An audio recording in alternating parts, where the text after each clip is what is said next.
Welcome back to another technical deep dive here in the debug zone.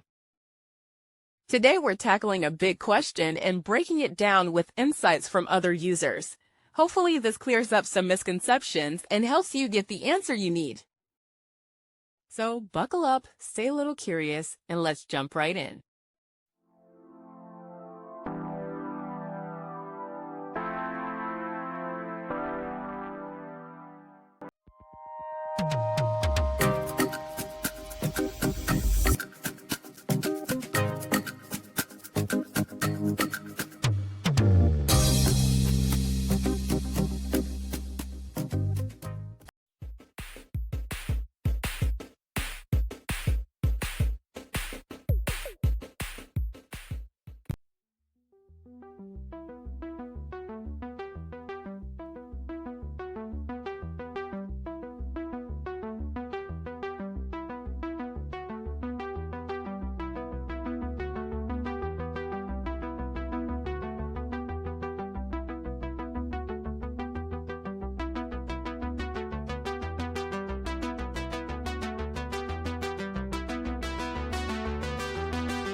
And that's a wrap. I hope you found the answer you were looking for. If you did, take a second to hit that subscribe button. It really helps out.